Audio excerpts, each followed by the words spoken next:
फिर मैं राजीव की तरफ रुक करूंगा। राजीव, आपसे मैं जानना चाहूंगा, क्योंकि हम जिस तरह से बात कर रहे हैं राहुल गांधी की इमेज की 2024 के लोकसभा चुनाव की, तो मैं आपसे जानना चाहूंगा कि इस वक्त देश की राजनीति में क्या चेहरा बड़ा है, मुद्दे बड़े हैं, और जिस तरह से विपक्ष एकजुट होने की कोशिश कर रहा है लेकिन टुकड़ों में, केसीआर वहां अपना फ्रंट बना रहे हैं, ममता बनर्जी अपनी आकांक्षाएं पाल रखी हुई हैं, राहुल गांधी एकला चलो के रास्ते पे चले हुए बुला रहे हैं, लेकिन कोई अभी बहुत बड़ी पार्टियां जुड़ती हुई नजर नहीं आ रही। तो चेहरा या मुद्दे क्या हावी रहने वाले हैं, आपको लग रहा है 2024 में, 2023 में जो 9 राज्यों में विधानसभा चुनाव होने जा रहे हैं?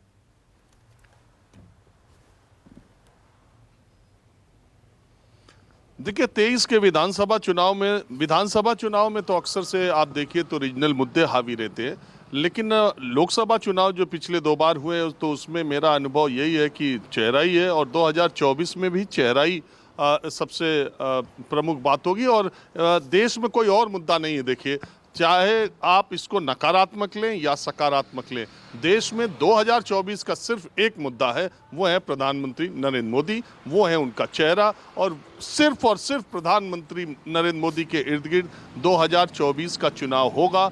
प्रधानमंत्री नरेंद्र मोदी आने चाहिए या प्रधानमंत्री नरेंद्र मोदी जाने चाहिए, सिर्फ इसी के आसपास और इसी के लिए चुनाव होगा। और आज की तारीख में मैं हमेशा ये कहता हूँ, आज की तारीख में आगे क्या होगा कोई पता नहीं, लेकिन प्रधानमंत्री पद के उम्मीदवार के तौर पर नरेंद्र मोदी अपने समकक्ष या समकालीन इस समय के जो नेता हैं उनसे बहुत ज़्यादा, कहीं ज़्यादा आगे हैं। और वो 2024 का चुनाव भारतीय जनता पार्टी और ये सारी बीजेपी, ये उसकी पूरी कोशिश होगी कि वो सिर्फ प्रधानमंत्री, क्योंकि प्रधानमंत्री देखिए, मजाक में कहा जाता है ना कि महाभारत में कौरव और पांडव में कोई फर्क नहीं था, सिर्फ कृष्ण ने फर्क पैदा किया।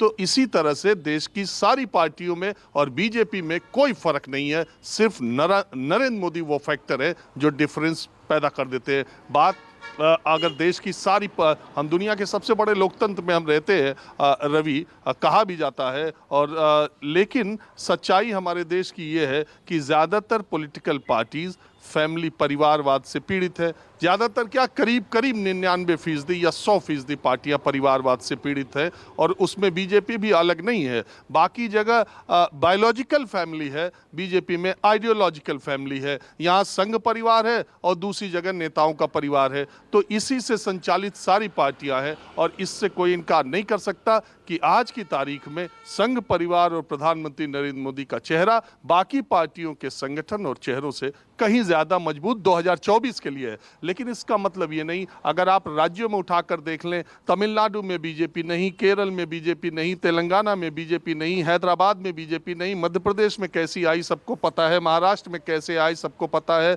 इसके अलावा बिहार में बीजेपी नहीं, बंगाल में बीजेपी नहीं, झारखंड में बीजेपी नहीं, नॉर्थ ईस्ट में उसी की सरकार और राज्यों में उसी की होती है जिसकी केंद्र में सरकार होती है। जम्मू कश्मीर का चुनाव होना है, पंजाब में बीजेपी नहीं, और गुजरात, उत्तर प्रदेश, उत्तराखंड, मैं मध्य प्रदेश को इसलिए कह रहा हूं कि आम चुनाव के नतीजे उसमें नहीं थे, राजस्थान में बीजेपी नहीं, छत्तीसगढ़ में बीजेपी नहीं। तो राज्यों का मैप जब आप देखेंगे तो आपको बीजेपी लेकिन राजीव, लेकिन बात यही है कि राजीव, राज्यों के हिसाब से आप ठीक कह रहे हैं, इस पे हम कह सकते हैं कि राजस्थान में बीजेपी नहीं है। लेकिन पिछले जब लोकसभा चुनाव हुए थे तो आपको याद था, राजस्थान में कांग्रेस की सरकार थी, मध्य प्रदेश में कांग्रेस की सरकार थी, लेकिन जब लोकसभा के नतीजे आए तो वो सफाया हो गया था। तो कहीं ऐसा तो नहीं देश का वोटर अब एक अलग नजरिए से मतदान करता है कि जब मुझे विधानसभा चुनाव करने तो मेरे मुद्दे अलग हैं, जब मुझे लोकसभा के लिए वोटिंग करनी है तो मेरे मुद्दे अलग हैं। ये दिल्ली का एग्जांपल ले लीजिए, राजस्थान का ले लीजिए, एमपी का ले लीजिए आप।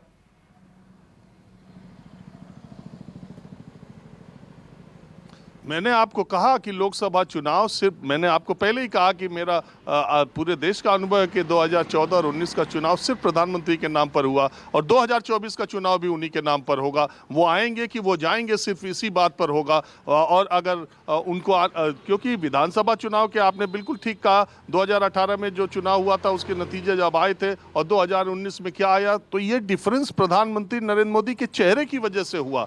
न सिर्फ आप देखिए, जितने विधायक नहीं जीते दिल्ली में, उतने लोकसभा के उनके करीब करीब विधायक और लोकसभा के सदस्यों की संख्या दिल्ली में बराबर है। आम आदमी पार्टी एक भी लोकसभा में खाता नहीं खोल पाती है। पहले चुनाव में उसका प्रदर्शन, उसे वोट लोकसभा में ज्यादा मिले थे, दूसरे में कम मिले। तो ये जब चेहरे का होता है। इसी तरह दिल्ली में जब चेहरे पर चुनाव होता है तो अरविंद केजरीवाल के सामने कहीं कोई नहीं टिकता है, लेकिन एमसीडी में चूंकि केजरीवाल को मुख्यमंत्री नहीं बनना था तो एमसीडी जीतने में आम आदमी पार्टी के भी पसीने छूट गए, और जितनी उनकी कोशिश थी या जितना उन्होंने आंकड़ा लगाया था उनको सीटें उतनी आम आदमी पार्टी को नहीं मिली। बात यही है, जब आप चेहरे की बात पर जाते हैं, और इसी तरह से अगर पश्चिम बंगाल में ममता बनर्जी जीती है तो अपने चेहरे पर जीती है। नीतीश कुमार का प्रदर्शन खराब रहा, बावजूद इसके एनडीए में नीतीश कुमार सरकार बनाने में कामयाबी हो। और सबसे बड़ा तगड़ा उदाहरण उत्तर प्रदेश का है, जहां योगी आदित्यनाथ के चेहरे की वजह से बीजेपी को इतनी जीत मिली। अगर योगी आदित्यनाथ का चेहरा नहीं होता 2022 में तो भारतीय जनता पार्टी के लिए राहें बहुत मुश्किल यही रिएक्शन ले लेता हूं सभी मेहमानों से 30 सेकंड का जल्दी से। नमस्कार, मैं हूं मानक गुप्ता। अगर आपको हमारा ये वीडियो पसंद आया हो तो इसे लाइक और शेयर जरूर करें, और हां, हमें सब्सक्राइब और फॉलो करना ना भूलें ताकि आप देश और दुनिया की कोई खबर मिस ना करें। तो जुड़े रहिए हमारे साथ और देखते रहिए न्यूज़ 24।